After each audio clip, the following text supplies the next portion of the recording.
Exatamente 3 anos haviam se passado desde que a Wehrmacht cruzara a fronteira soviética em sua ousada tentativa de conquistar território.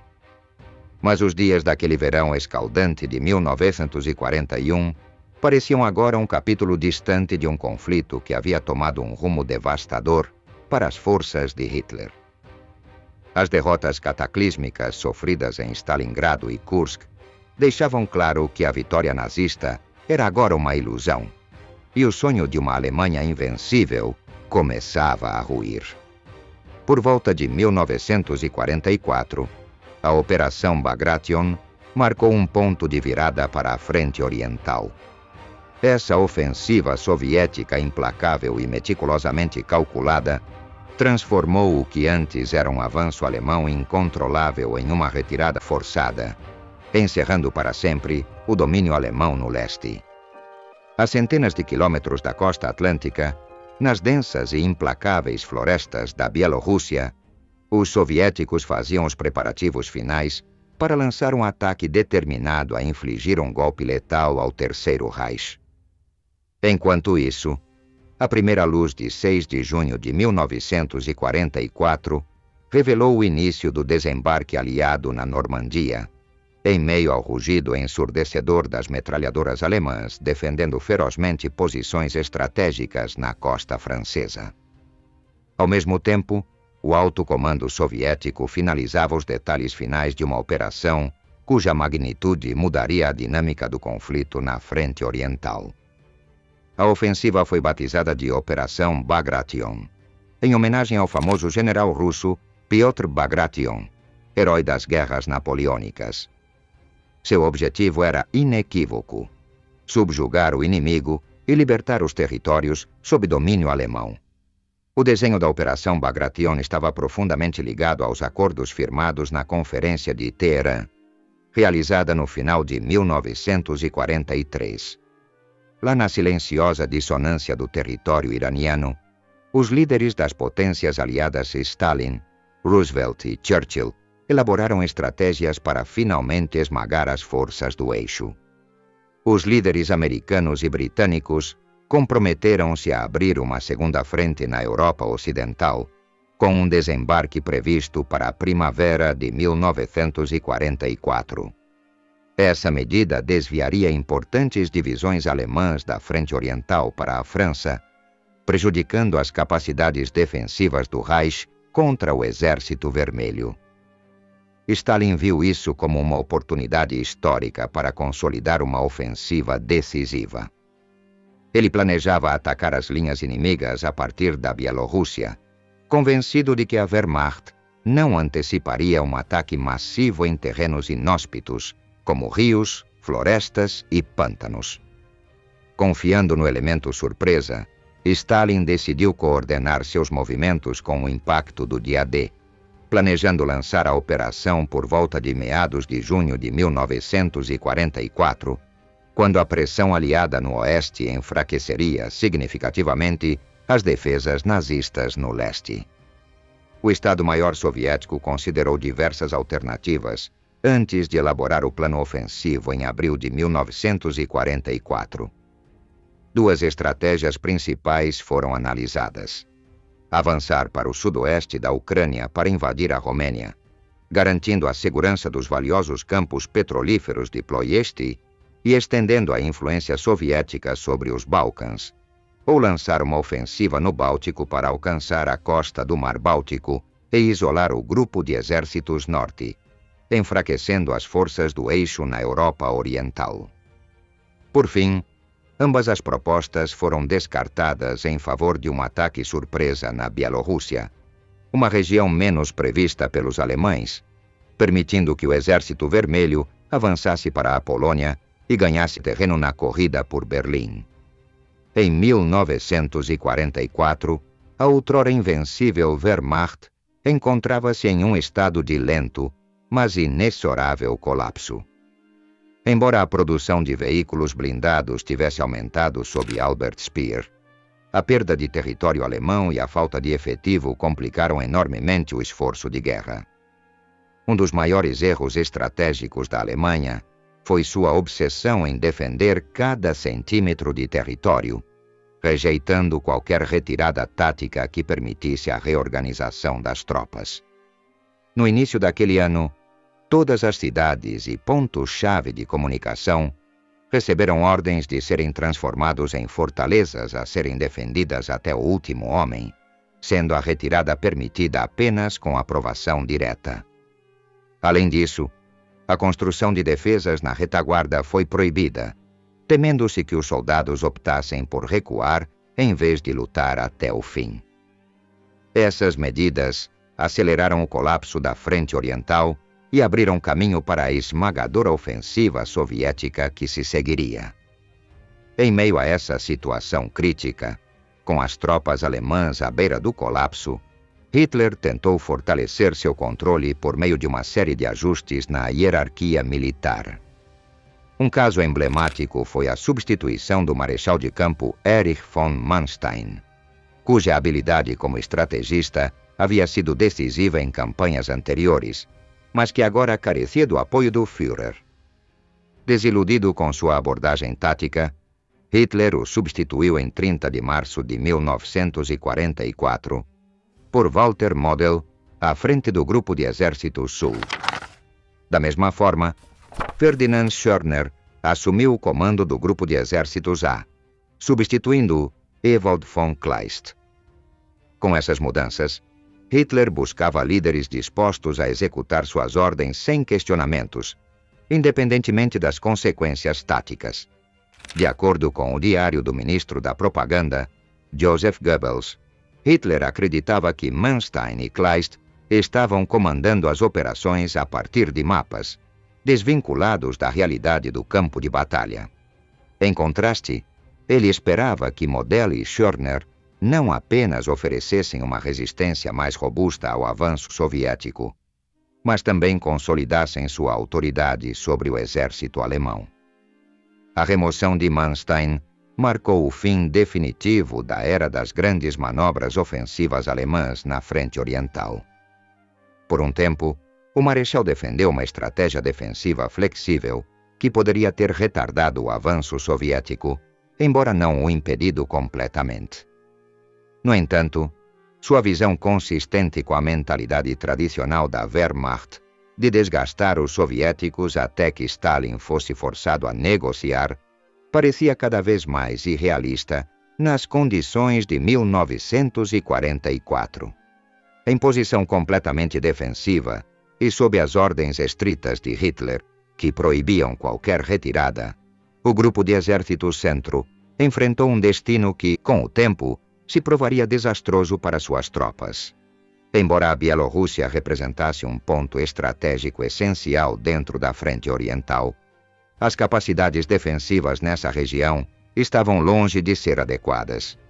Dos pântanos de Pripyat ao norte até o Mar Báltico, a frente se estendia por aproximadamente 60% dessa linha. Mas apenas 40% das forças alemãs estavam estacionadas lá. O alto comando alemão, confiando na geografia florestal e pantanosa da área, considerou improvável que os soviéticos decidissem lançar uma grande ofensiva blindada naquele terreno. Portanto, a atenção alemã permaneceu focada na Ucrânia, onde o próximo ataque soviético era esperado. Esse território, caracterizado por vastas planícies, já havia sido palco de intensas batalhas no final de 1943, e sua queda significaria uma abertura para a Polônia e a Alemanha. As preocupações estratégicas alemãs não se limitavam apenas à frente oriental.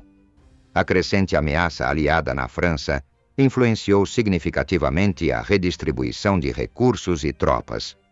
A partir de 1943, a frente ocidental tornou-se a prioridade militar do Reich, transferindo unidades-chave para essa região.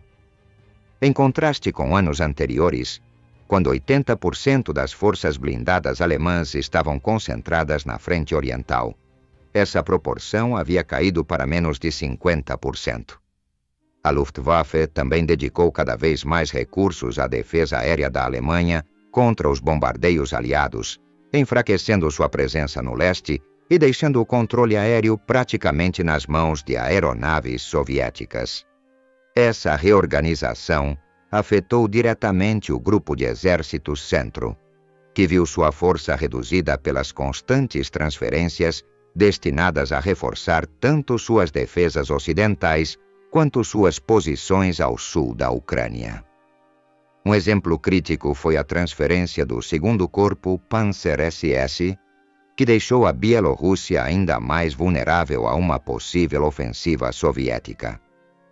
Embora perdas como as sofridas na Crimeia e a retirada do Grupo de Exército Sul fizessem a linha de frente parecer reduzida em teoria, na prática isso expôs perigosamente o flanco sul do Grupo de Exército Centro. Nessa época, a estrutura operacional do grupo havia sido quase completamente transformada em uma força predominantemente de infantaria. Contava com apenas uma divisão blindada ativa, enquanto a maioria das tropas permanecia entrincheirada em cidades fortificadas sob as ordens diretas de Hitler. A cobertura aérea era mínima, embora a 6ª Luftwaffe, baseada em Minsk, tivesse cerca de 800 aeronaves no total, apenas 40 caças.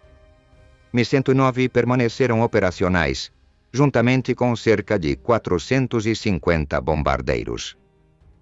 Ju-87 e He-111. Essa força aérea era insuficiente para competir com a supremacia aérea soviética. Na véspera da ofensiva soviética, o Grupo de Exércitos Centro reuniu um total de 52 divisões, incluindo algumas unidades da Hungria, e quase 400.000 soldados.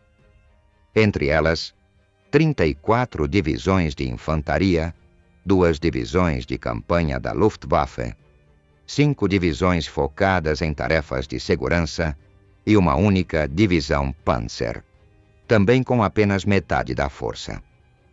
Em termos de artilharia, as forças dispunham de quase 9.500 peças, incluindo morteiros, canhões de vários calibres e baterias de lançadores de foguetes. No entanto, esse número era insuficiente em comparação com a esmagadora superioridade em poder de fogo do Exército Vermelho. A situação era igualmente crítica no setor de veículos blindados. O Grupo de Exércitos Centro contava com apenas 11% do total de veículos blindados alemães mobilizados na frente oriental, representando 553 unidades de combate. Destes, 480 eram canhões de assalto, enquanto o restante eram caça-tanques especializados. No setor de Orsha, cerca de 40 tanques Tiger estavam operacionais. No entanto, em 23 de junho, apenas 19 permaneciam operacionais. Embora o Grupo de Exércitos Centro continuasse sendo o maior dos 4 grupos de exércitos mobilizados pela Alemanha na frente oriental, sua resistência ao impacto de uma ofensiva em larga escala era extremamente limitada. As forças soviéticas haviam reunido um total de 2,4 milhões de soldados, apoiados por 5.000 tanques, 36.000 peças de artilharia e mais de 5.000 aeronaves. Esse destacamento constituiu uma força avassaladora que excedeu em muito qualquer esforço defensivo que os alemães pudessem tentar. Operação Bagration, o início do golpe final no Reich. Na madrugada de 22 de junho de 1944, exatamente 3 anos após o início da Operação Barbarossa, o Exército Vermelho lançou uma das ofensivas mais devastadoras na frente oriental. Às 4 horas, 5.000 peças de artilharia começaram a disparar simultaneamente ao longo dos 700 quilômetros que separavam a Rússia da Bielorrússia, reduzindo as defesas avançadas do Grupo de Exércitos Centro ao caos absoluto, sob uma torrente contínua de fogo. Esse bombardeio não apenas devastou as fortificações alemãs, como também cobriu a área com projéteis de fósforo e densas cortinas de fumaça, deixando as tropas inimigas desorientadas e vulneráveis. Enquanto essa artilharia causava estragos na frente de batalha, o Terceiro Exército Aéreo lançou uma ofensiva aérea implacável. Em 6.450 surtidas, aeronaves soviéticas destruíram posições fortificadas, interromperam linhas de comunicação e infligiram um impacto devastador na retaguarda alemã. A Luftwaffe, incapaz de conter tal poder com eficácia, perdeu 11 aeronaves no combate. Assim, a Operação Bagration se desenrolou como um furacão devastador.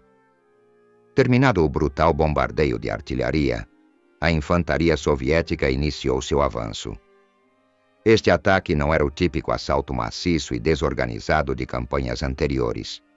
Os movimentos eram agora metódicos e calculados. Segundo relatos alemães, os soldados soviéticos avançavam em formações compactas e sincronizadas, apoiados por fogo pesado e por unidades blindadas prontas para explorar qualquer brecha aberta pela infantaria. Acima de Vitebsk, as defesas do Terceiro Exército Panzer começaram a ruir sob o peso implacável dos ataques soviéticos.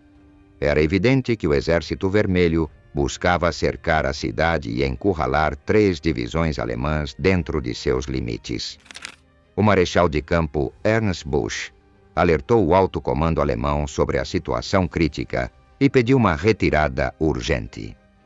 No entanto, o alto comando deixou claro que não havia reforços disponíveis devido à prioridade dada e antecipada ofensiva soviética na Ucrânia.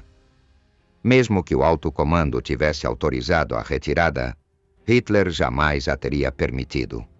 Sua ordem era definitiva: resistir até o último homem dentro das defesas da cidade.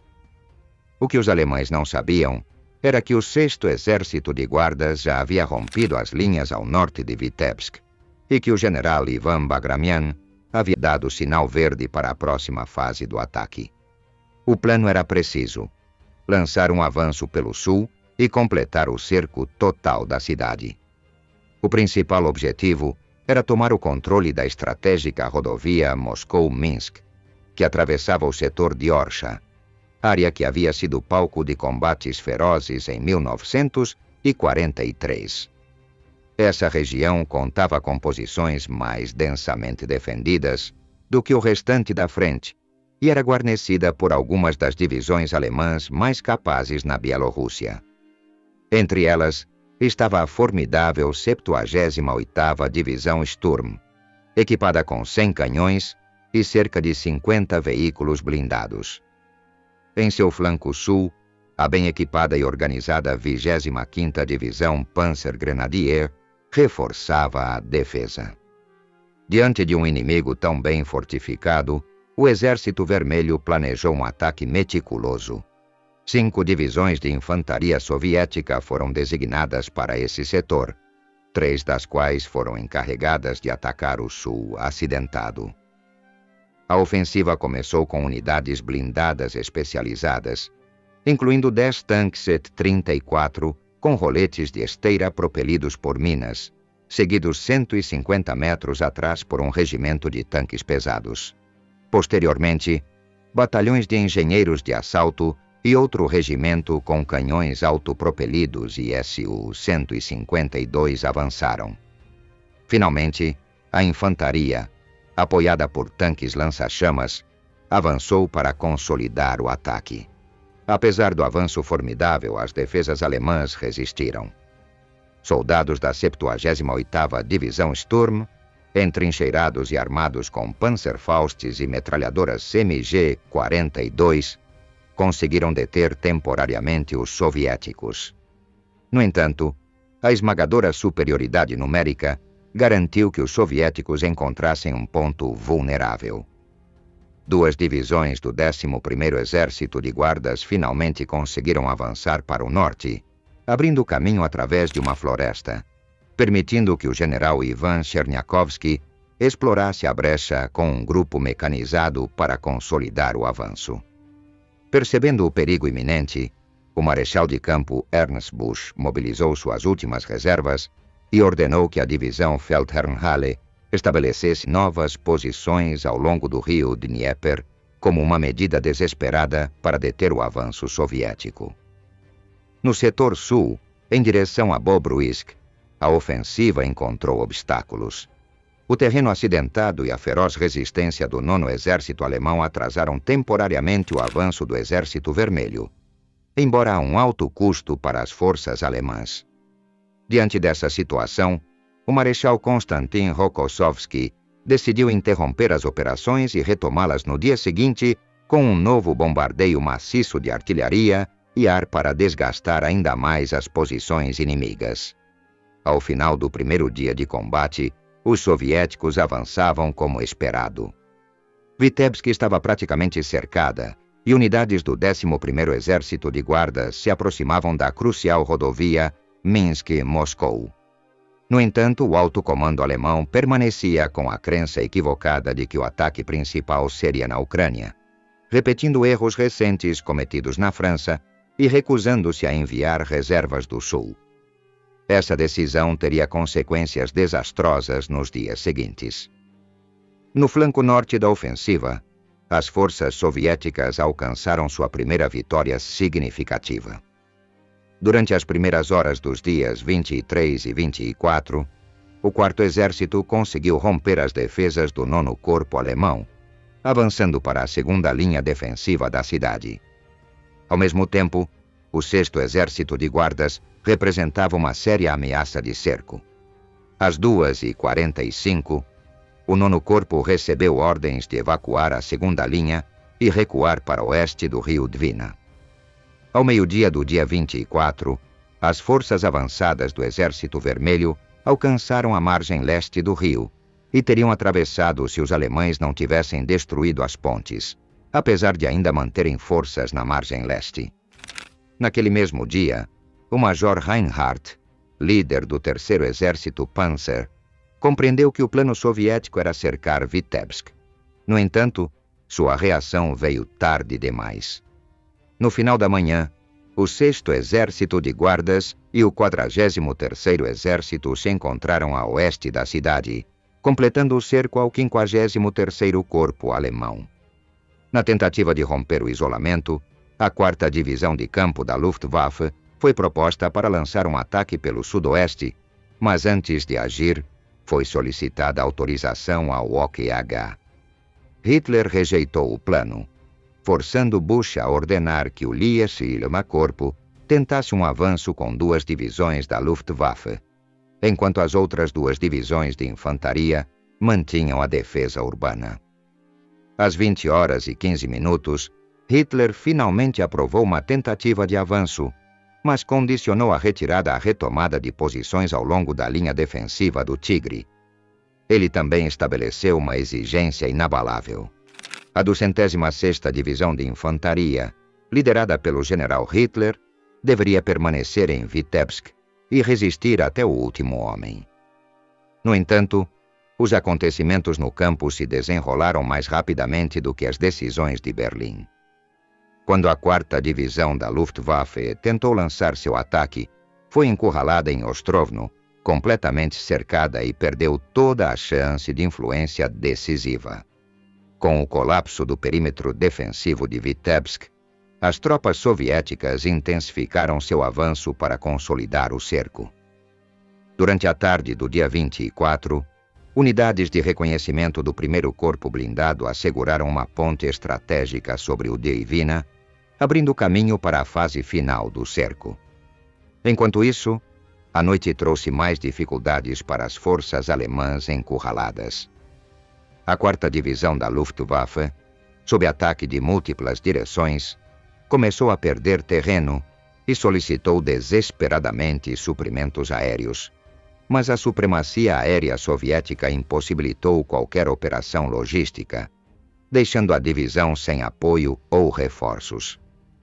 A situação se agravou ainda mais quando a 6ª Divisão da Luftwaffe e a 246ª Divisão de Infantaria ficaram sob ameaça direta do 39º Exército Soviético. Em um último esforço para evitar um desastre total, foi solicitada permissão para evacuar a 206ª Divisão e reforçar as tropas sitiadas. Em resposta, Hitler enviou um emissário de avião com ordens claras. A cidade deveria ser defendida sem rendição. Como resultado, as 2 divisões encurraladas e parte da 206ª Divisão ficaram completamente isoladas a sudoeste de Vitebsk, sem chance de fuga ou sobrevivência. Na tarde de 26 de junho, as tropas alemãs lutavam precariamente para manter suas posições contra os ataques implacáveis do 39º Exército Soviético. Ciente de que a situação era crítica e insustentável, o general Gollwitzer planejou uma fuga noturna como último recurso, separando suas forças na esperança de que pelo menos parte delas conseguisse romper as linhas inimigas. Às 3h45, ele enviou uma última mensagem codificada ao general Reinhardt, solicitando informações sobre as posições de suas tropas aliadas e apoio aéreo para facilitar a retirada. Esta seria a última comunicação emitida pelo 53º Corpo de Exército. Ao amanhecer do dia 27, as poucas unidades que conseguiram romper o cerco se encontraram em território profundamente hostil, completamente isoladas e sem possibilidade de reforços.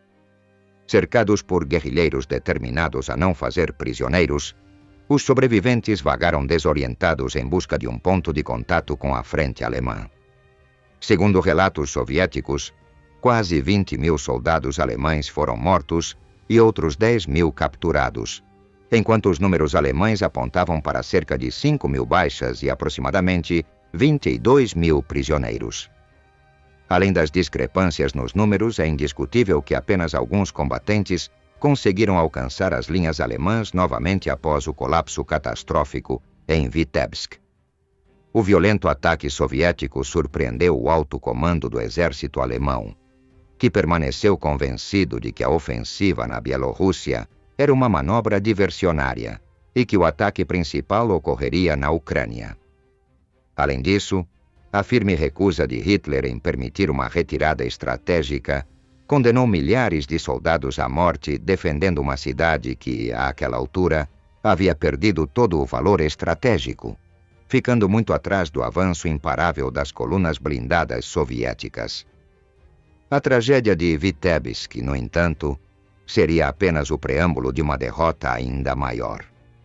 Apesar do enorme esforço soviético, o ataque lançado para o sul em 23 de junho por 3 divisões mal conseguiu romper a primeira linha defensiva alemã. A 78ª Divisão não apenas manteve sua posição com sucesso, como também recorreu à construção de uma segunda linha defensiva destinada a retardar ainda mais qualquer avanço inimigo. À medida que os combates se intensificavam ao redor da rodovia Moscou-Minsk, a 1ª Divisão de Infantaria da Guarda encontrou uma rota alternativa ao norte das posições alemãs. Com determinação, conseguiu abrir caminho através de densas florestas e pântanos. Uma patrulha de reconhecimento identificou uma estreita linha ferroviária atravessando essa região inóspita. Embora limitada em tamanho, oferecia uma oportunidade viável para avançar. Com base nessa opção descoberta, o general Galitsky ordenou que suas reservas fossem redirecionadas para essa nova passagem. A manobra não passou despercebida pelos alemães. Reconhecendo o perigo potencial, lançaram um contra-ataque perto do Lago Orek em 24 de junho, tentando deter o avanço soviético a todo custo. Apesar do fracasso em deter a ofensiva, a ação alemã conseguiu atrasar os planos do Exército Vermelho, forçando o 5º Exército Blindado de Guardas a se deslocar para o norte para apoiar as forças de Galitsky. Finalmente, em 25 de junho, o 11º Exército de Guardas rompeu a linha defensiva da 78ª Divisão, iniciando seu avanço em direção a Orsha. Esse golpe decisivo fez o general von Tippelskirch compreender a necessidade de recuar para uma nova posição defensiva no rio Dnieper para evitar um colapso total. No entanto, o Okada rejeitou seu pedido de retirada. Diante dessa recusa, Tippelskirch agiu pragmaticamente e, após prometer a seus superiores continuar lutando até o último homem, ordenou secretamente uma retirada gradual de suas tropas para a retaguarda. No entanto, mesmo nessas circunstâncias, Hitler se recusou a autorizar a evacuação de Orsha. Durante a noite de 26 de junho, o segundo corpo blindado soviético conseguiu cercar Orsha pelo norte, enquanto uma brigada blindada completou o cerco pelo oeste. Diante desse cenário, a cidade caiu entre a noite do dia 26 e a madrugada do dia 20 DD, após um ataque coordenado entre o 11º Exército de Guardas e o 31º Exército, garantindo uma vitória crucial para as forças soviéticas. Com Orsha sob controle soviético, o 5º Exército Blindado de Guardas foi instruído a explorar a brecha e redirecionar sua ofensiva para sudoeste. Isso marcou o início de uma poderosa concentração de blindados soviéticos com um objetivo claro: Minsk. Foi então que o alto comando alemão percebeu que estava diante de mais do que uma simples manobra diversionária. Embora permanecesse a crença de que outro grande ataque era iminente na Ucrânia, decidiu-se, em última análise, reforçar o grupo de exércitos centro com unidades que haviam sido previamente impedidas. Em 26 de junho, a 5ª Divisão Panzer chegou a Minsk com o objetivo desesperado de deter o avanço soviético na estratégica rodovia Minsk-Moscou. Esse contingente ainda possuía força considerável, com 70 tanques Panther, 55 Panzer IV e 29 Tigers, sob o comando do 505º Batalhão Pesado. Seu plano se concentrava em estabelecer uma linha defensiva firme no rio Berezina para permitir que o 4º Exército realizasse uma retirada ordenada para posições mais seguras. No entanto, ao chegarem às proximidades do Berezina, os soldados da 5ª Divisão Panzer se depararam com um cenário caótico. Milhares de soldados em retirada estavam concentrados perto das pontes do rio, tentando desesperadamente atravessá-lo, deixando para trás vastas quantidades de equipamento militar. Os constantes ataques aéreos soviéticos transformaram o que deveria ter sido uma retirada ordenada em uma perda total de controle. Veículos e suprimentos foram abandonados em massa, mergulhando as forças alemãs em total desordem. Essa posição-chave, destinada a ser um ponto defensivo crucial, rapidamente se transformou em um desastre. Com as linhas alemãs se desintegrando e sem resistência efetiva contra o rápido avanço das forças soviéticas, o que restava da frente central do grupo de exércitos centro caminhava irrevogavelmente para uma catástrofe ainda mais grave em torno de Minsk. O primeiro confronto ocorreu na tarde de 28 de junho, perto de Krupki, quando tanques M4 Sherman do 3º Corpo Blindado de Guardas se chocaram com tanques Tiger Fnimnerby do 505º Batalhão Pesado. Embora tenham sofrido perdas consideráveis, as forças soviéticas conseguiram tomar a cidade ao amanhecer do dia 29. Contudo, seu avanço foi interrompido em Borisov, onde engenheiros da 5ª Divisão Panzer conseguiram interromper temporariamente a ofensiva. Enquanto isso, o 29º Corpo Blindado cruzou o rio Berezina na área de Studenka, mas um rápido contra-ataque do Batalhão de Reconhecimento da 5ª Divisão Panzer os forçou a recuar. Com essa passagem fechada, as tropas soviéticas, apoiadas por unidades de engenheiros, tentaram abrir uma rota através dos pântanos a noroeste de Borisov, contornando com sucesso as defesas alemãs. Em 29 de junho, combates intensos entre o 11º Exército de Guardas e a 5ª Divisão Panzer, perto de Kostritsa, sinalizaram o colapso iminente das forças alemãs. Finalmente, em 30 de junho, a 216ª Divisão conseguiu interromper a rodovia Moscou-Minsk, enquanto várias unidades soviéticas cruzavam o Berezina. O 29º Corpo Blindado cruzou o rio ao norte da 5ª Divisão Panzer, e o 3º Corpo Mecanizado o fez mais ao sul, usando seus próprios veículos como barreiras submersas para improvisar um val. Ao sul de Borisov, 3 divisões do 11º Exército de Guardas também conseguiram cruzar o rio, eliminando facilmente a fraca resistência oferecida por 5 regimentos da Feldgendarmerie. Mais ao sul, o 31º Exército Soviético cruzou o Berezina e invadiu as posições defendidas pela 31ª Divisão de Infantaria Alemã. Entre 30 de junho e 1º de julho, as tropas soviéticas cruzaram o rio em vários pontos sem encontrar resistência organizada que pudesse deter seu avanço.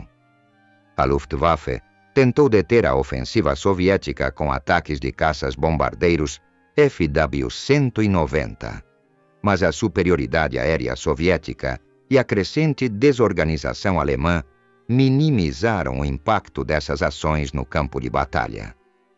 Com o controle da Berezina assegurado, o caminho para Minsk estava praticamente livre para o avanço das forças soviéticas.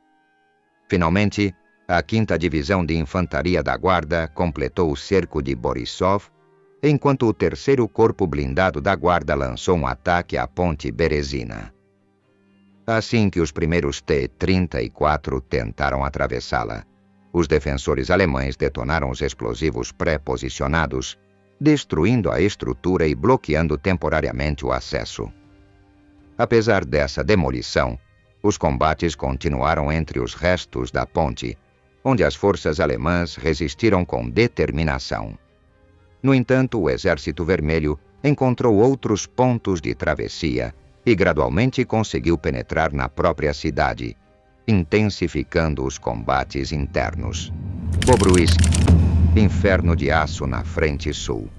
Enquanto a 3ª Frente Bielorrussa avançava do norte em direção a Minsk, a 1ª Frente Bielorrussa, sob o comando de Rokossovski, avançava do sul. Durante o primeiro dia, o progresso foi limitado devido ao terreno pantanoso e acidentado, dificultando avanços significativos. No entanto, a partir de 24 de junho, a situação tomou um rumo dramático. As forças soviéticas romperam com sucesso as defesas da 134ª Divisão de Infantaria Alemã, abrindo brechas de até 10 quilômetros de profundidade em alguns setores. Alarmado com o ocorrido, o general Jordan, responsável pelo 9º Exército Alemão, solicitou permissão ao Marechal de Campo Busch para usar sua principal reserva, a 20ª Divisão Panzer. No entanto, esta unidade ainda estava em processo de reequipamento e não estava totalmente operacional.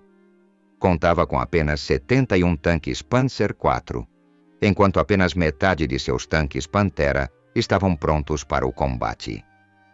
Assim que o 20º Corpo Panzer iniciou sua mobilização, o 65º Exército Soviético aproveitou uma brecha ao sul de Bobruisk e lançou um contra-ataque imediato. Rokossovski, percebendo a oportunidade, ordenou que o 1º Corpo Blindado de Guardas explorasse a mesma brecha. Diante do perigo de ser cercado, o general Jordan decidiu retirar a 20ª Divisão Panzer para o sul. No entanto, a retirada foi lenta devido às más condições das estradas e ao grande número de refugiados na área. Finalmente, a vanguarda alemã encontrou forças soviéticas ao sul de Bobruisk. Apesar de destruir mais de 60 veículos blindados inimigos, os alemães sofreram baixas significativas e não conseguiram deter o avanço soviético. Enquanto isso, no setor norte, o 1º Corpo Blindado de Guardas estava perto de completar o cerco às tropas alemãs na margem leste do rio Berezina. Temendo a retaliação de Hitler, o Marechal de Campo Busch proibiu qualquer retirada enquanto houvesse a mínima chance de conter as forças soviéticas. Em 26 de junho, sob pressão do 1º Corpo Blindado ao sul e do 9º Corpo Blindado a leste, a 20ª Divisão Panzer recuou para os arredores de Bobruisk. No dia seguinte, o 9º Corpo capturou as principais travessias do rio Berezina, bloqueando a retirada das forças alemãs e encurralando várias divisões de infantaria. Aproveitando o colapso alemão, Rokossovski ordenou que o 1º Corpo Mecanizado avançasse para oeste para impedir um possível contra-ataque de Baranovich. Diante da situação crítica, Bush e o general Jordan viajaram para a Alemanha na tentativa de persuadir Hitler e o alto comando alemão, OKHG, a abandonar sua estratégia de defesa intransigente. A reação de Hitler foi rápida. Enfurecido, dispensou Jordan em 27 de junho e substituiu Bush no dia seguinte, nomeando o Marechal Model como seu substituto.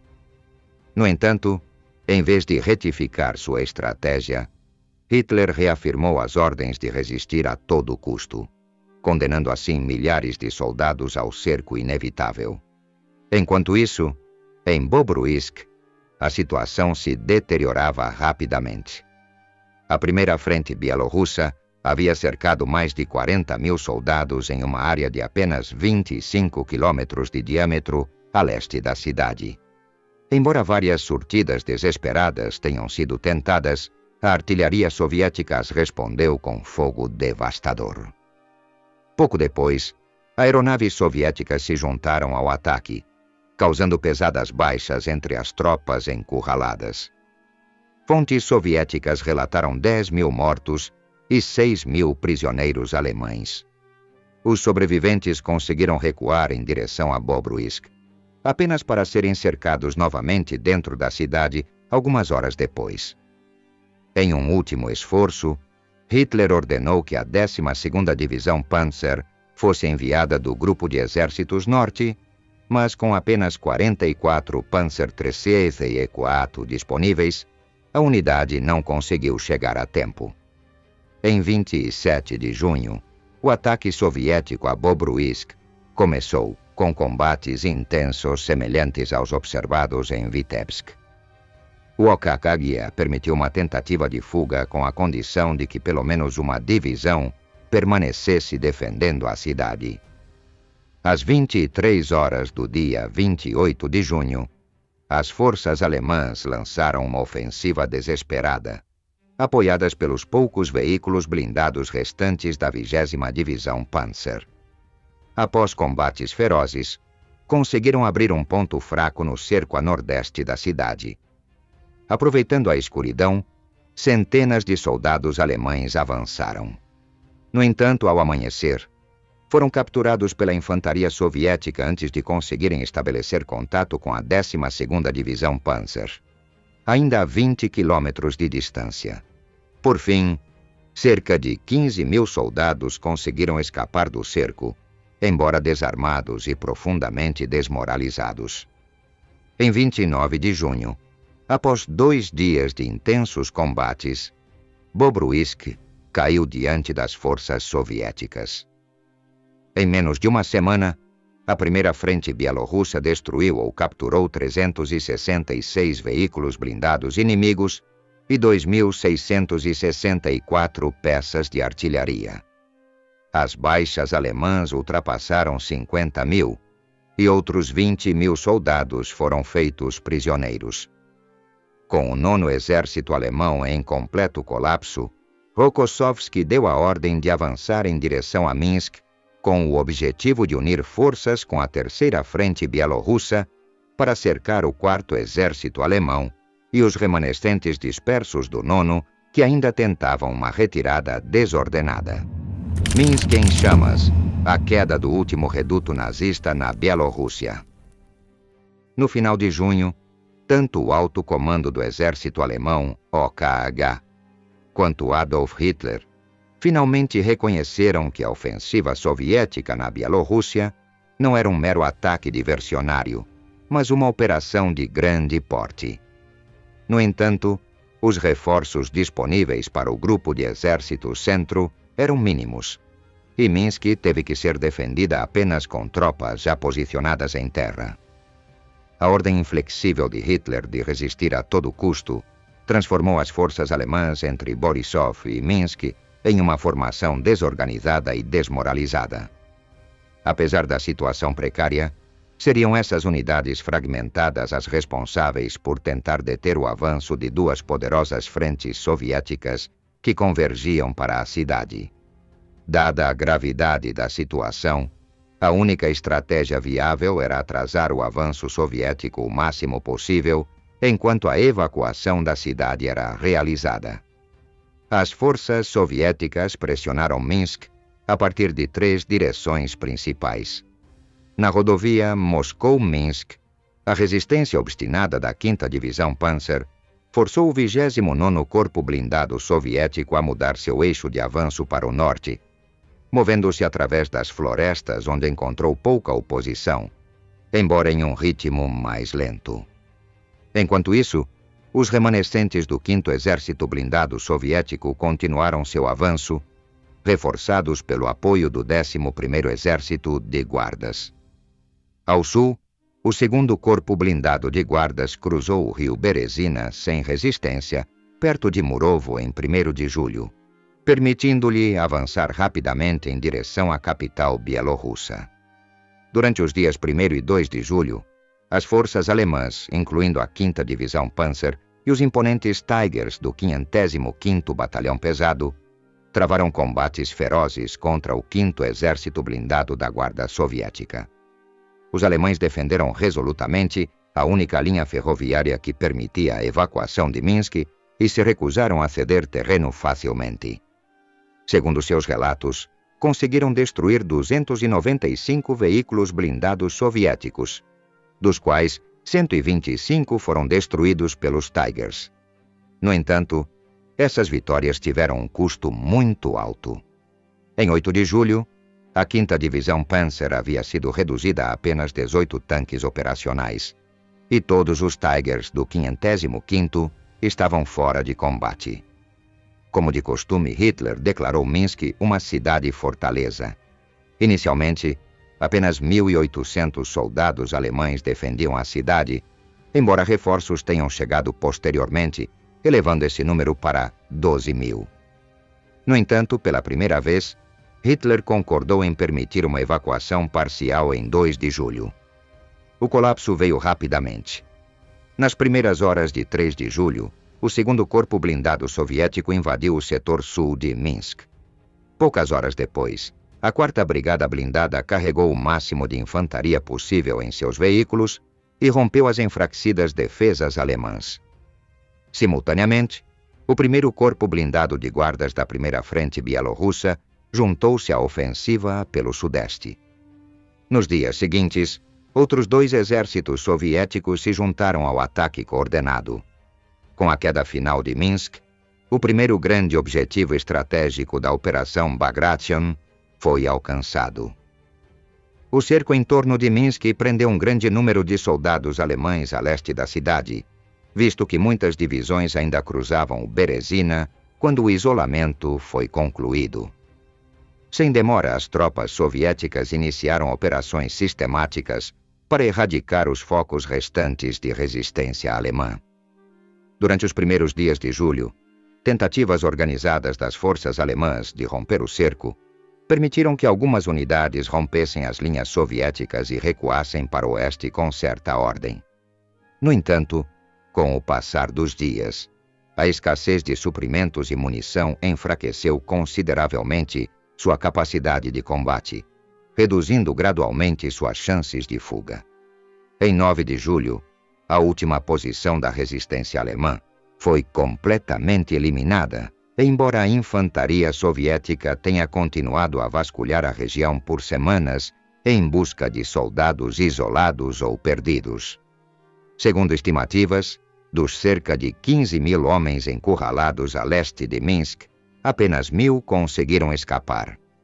O rápido avanço do Exército Vermelho também subjugou várias unidades do 9º Exército e do 3º Exército Panzer, embora tenham conseguido recuar para o norte. A essa altura, o grupo de exército centro já estava praticamente destruído. 17 divisões foram aniquiladas e as baixas alemãs somaram cerca de 300.000 homens, metade dos quais foram feitos prisioneiros. Essa catástrofe marcou a pior derrota militar da Alemanha em toda a Segunda Guerra Mundial.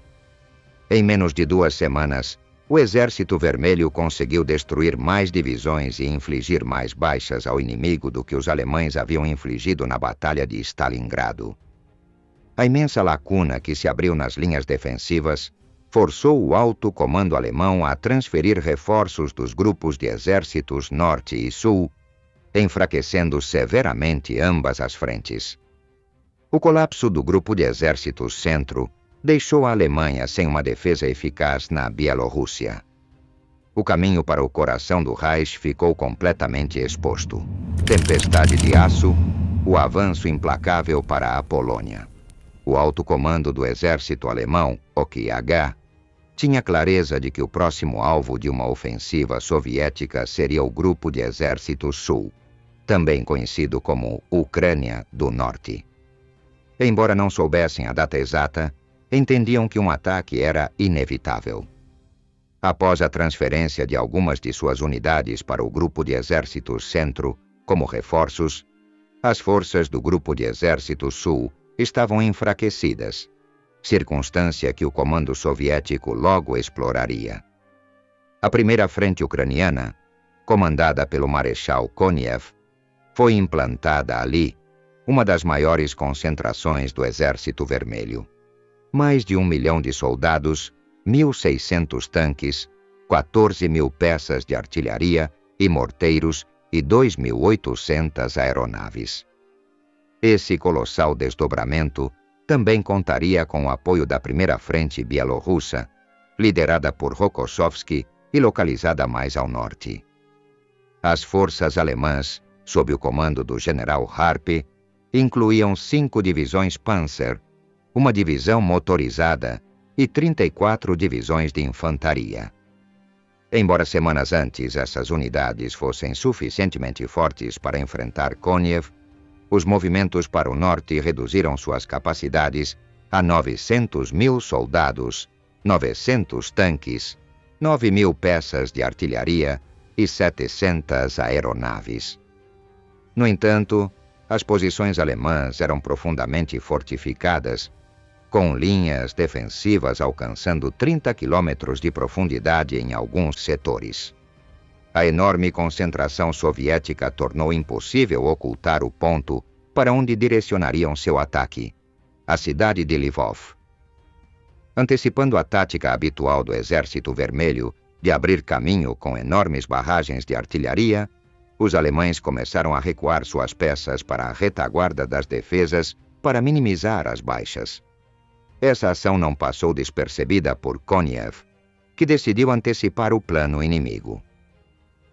Em 13 de julho, sem esperar pelo bombardeio inicial, ordenou que sua infantaria atacasse as linhas alemãs. Os defensores responderam ferozmente, apoiados desta vez pela artilharia, que não havia sido retirada, e pela Luftwaffe. No entanto, a esmagadora superioridade soviética prevaleceu. Após 2 dias de intensos combates, as tropas do Exército Vermelho conseguiram cercar a cidade de Brody, enquanto o 13º Exército rompia as defesas inimigas, permitindo que unidades mecanizadas avançassem para o norte. A leste de Lvov, os alemães continuaram a resistir, forçando o general Harp a mobilizar sua reserva estratégica. Em 14 e 15 de julho, ele enviou as tão necessárias 1ª e 8ª Divisões Panzer para deter o avanço soviético. Enquanto isso, Konev recebeu instruções claras: não usar sua força blindada até que a infantaria tivesse rompido as linhas inimigas. No entanto, vendo que a resistência alemã não estava diminuindo, ele decidiu mudar de estratégia. Em 16 de julho, ordenou que o 3º Exército Blindado da Guarda avançasse por um corredor estreito em Koltov. O 4º Exército Blindado se juntaria a ele no dia seguinte. Em 17 de julho, a vanguarda soviética finalmente chegou à cidade de Lvov e entrou em combate direto contra as forças blindadas alemãs restantes, marcando um dos momentos-chave desta ofensiva. No final de julho de 1944, a linha defensiva alemã foi rompida, permitindo que Rokossovski avançasse em direção a Lublin e penetrasse em território polonês. Naquele mesmo dia, a tentativa frustrada de assassinato de Hitler na Prússia Oriental, somada às constantes derrotas na França e na Frente Oriental, enfraqueceram ainda mais o moral das tropas alemãs, que já começavam a perceber a guerra como uma causa perdida. Em Lviv, a ofensiva soviética progrediu mais lentamente do que o previsto. O terreno pantanoso ao redor da cidade frustrou o ataque inicial de tanques, dando a Harp a oportunidade de reforçar a defesa empregando unidades de infantaria. Konev, avaliando a dificuldade do terreno, optou por não enviar mais veículos blindados de transporte de pessoal para um avanço incerto. Cada dia de resistência em Lviv tornava-se crucial para os alemães, que se apressavam em consolidar uma nova linha defensiva no rio San. No entanto, em 22 de julho, a cidade de Brody caiu para os soviéticos com a captura de 30.000 soldados alemães e a liberação de várias divisões soviéticas. Isso intensificou significativamente a pressão sobre Lviv. Com a chegada de reforços da primeira frente bielorrussa, Konev decidiu agir. Em 24 de julho, lançou o ataque final a Lvov. A guarnição alemã, longe de obedecer às ordens de resistir até o fim, optou por evacuar a cidade na noite do dia 26 e recuar em direção aos Cárpatos. Na madrugada de 27 de julho, Lvov foi tomada pelas forças soviéticas. No mesmo dia, o terceiro exército blindado da Guarda capturou Przemysl após um rápido ataque. O colapso do sistema defensivo alemão na Galícia tornou-se inevitável em 27 de julho, quando a primeira frente ucraniana garantiu o controle de Lvov e Przemysl, já abandonadas pelas forças do eixo. Esses avanços permitiram que o terceiro exército Panzer de guardas cruzasse rapidamente o rio Vístula, estabelecendo uma cabeça de ponte perto de Magnusev. Essa posição inicial, de 5 quilômetros de largura por 3 quilômetros de profundidade, foi rapidamente expandida. Em resposta a esse avanço, o 4º Exército Panzer lançou vários contra-ataques para recapturar a margem ocidental. No entanto, a primeira frente ucraniana reagiu mobilizando o 13º Exército e implantando um intenso reforço de artilharia. Eles não apenas repeliram as ofensivas alemãs, como também expandiram a cabeça de ponte para cobrir 20 quilômetros, colocando-a a apenas 65 quilômetros de Varsóvia. Enquanto isso, no final de julho de 1944, o avanço soviético no leste da Polônia começou a dar sinais de desaceleração. A segunda frente bielorrussa enfrentou dificuldades na floresta Augustov, onde os remanescentes do 4º Exército Alemão ofereceram resistência obstinada. Em Lipsk, os alemães conseguiram recapturar temporariamente a cidade antes de serem repelidos pelas forças soviéticas. Durante o combate, conseguiram destruir 180 veículos blindados inimigos. Apesar desses esforços, a defesa alemã não conseguiu resistir por muito tempo. Depois que as tropas soviéticas desmantelaram as fortificações alemãs em Nemansk e Swisloch, a queda de Bialystok tornou-se inevitável. Em 27 de julho, unidades blindadas soviéticas entraram na cidade, consolidando seu domínio na região. No final de julho de 1944, o Exército Vermelho lançou sua ofensiva decisiva no sul da Letônia. A segunda frente báltica conseguiu superar as defesas da chamada Linha Pantera, enquanto a primeira frente báltica capturou a cidade de Daugavpils. Durante a operação, um grupo de tanques Tiger emboscou tropas soviéticas em Krivani, destruindo 23 veículos blindados inimigos, incluindo 6 IS-2 Stalins e 17 T-34s, além de 6 canhões antitanque, sem sofrer baixas. Poucos dias depois, unidades mecanizadas da terceira frente bielorrussa cercaram e capturaram várias colunas alemãs, acelerando seu avanço. Em 28 de julho, capturaram o entroncamento ferroviário estratégico de Šiauliai, e no dia seguinte, chegaram à vila de pescadores de Klapkalis, localizada na costa do Mar Báltico. Esse movimento cortou completamente a conexão entre o Grupo de Exércitos Norte e o Grupo de Exércitos Centro. os contra-ataques do eixo não produziram resultados. Entre 30 e 31 de julho, os soviéticos expandiram o corredor, capturando Birzai, Bauska, Dionysky, Jelgava e o porto de Tukums, no Golfo de Riga. Incapaz de recuperar o território perdido e tendo ocupado aproximadamente 900 cidades em um avanço de 230 quilômetros, o comando alemão ordenou a evacuação dos últimos 10.000 soldados restantes no nordeste da Lituânia em 1º de agosto. No mesmo dia, as tropas soviéticas capturaram Kaunas, consolidando sua vitória na região. Paralelamente, em 1º de agosto, a primeira frente bielorrussa, liderada pelo marechal Konstantin Rokossovski, lançou outra ofensiva como parte da Operação Bagration, seguindo ordens diretas de Joseph Stalin. Seu objetivo principal era chegar a Varsóvia, sincronizando a ação com a revolta do Armia Krajowa. O avanço inicial foi realizado pelo 8º Exército de Guardas do general Vassily Chuikov, que cruzou o rio Vístula com 83 veículos anfíbios D-IKW, acompanhado pelo 2º Exército Blindado do general Alexei Radzievsky, que mobilizou uma força de 540 tanques, incluindo 313 T-34, 24 tanques IS-2 Stalin, 93 tanques Sherman e vários caça-tanques Su-85, Su-76 e Su-57. Após cruzar o rio, essas tropas tomaram Siedlce e destruíram um trem blindado alemão, avançando em direção a Radzymin e a Ponte Zegrzy, posicionando-se a menos de 12 quilômetros de Varsóvia. Parecia que o Exército Vermelho estava prestes a tomar a capital polonesa, quando o 2º Exército Panzer cometeu um grave erro tático. Ao avançar paralelamente ao rio Vístula, entre os rios Liviec e Czarna, ficou exposto em uma posição extremamente vulnerável, sem proteção de flanco eficaz.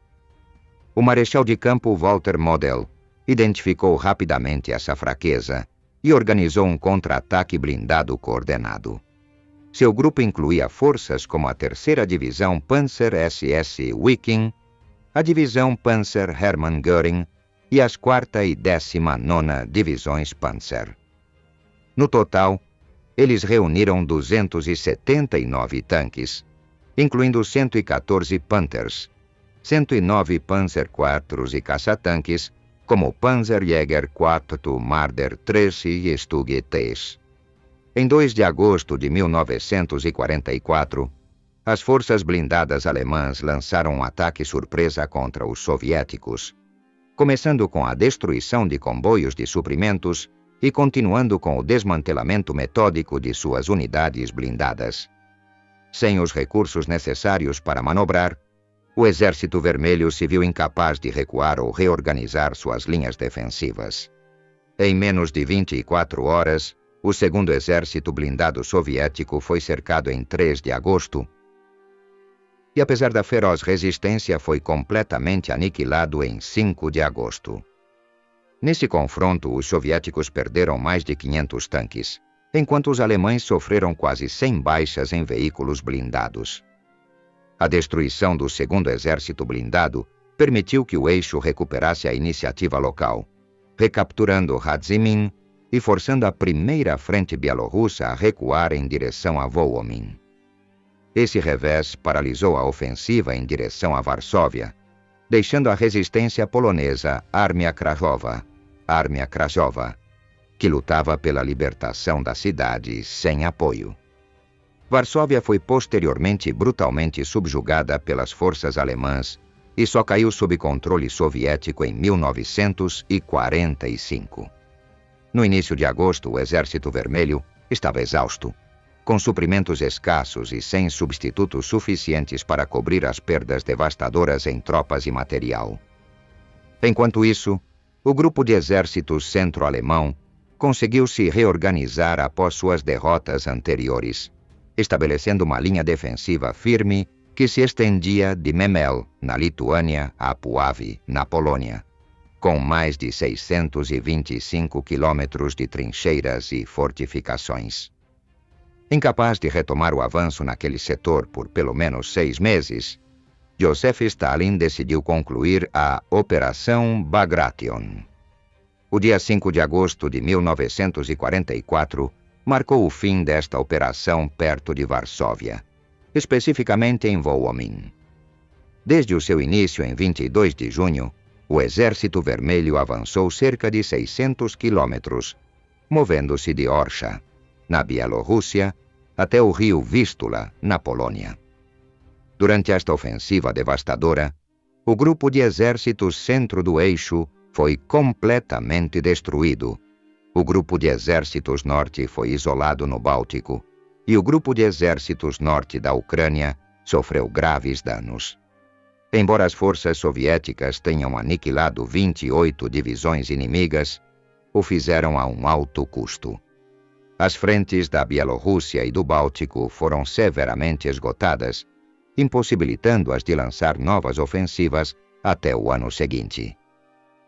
As baixas soviéticas totalizaram 1.058.603 homens, incluindo 243.460 mortos e 815.143 feridos, além da perda de 4.226 tanques, 3.829 peças de artilharia e 375 tanques de artilharia.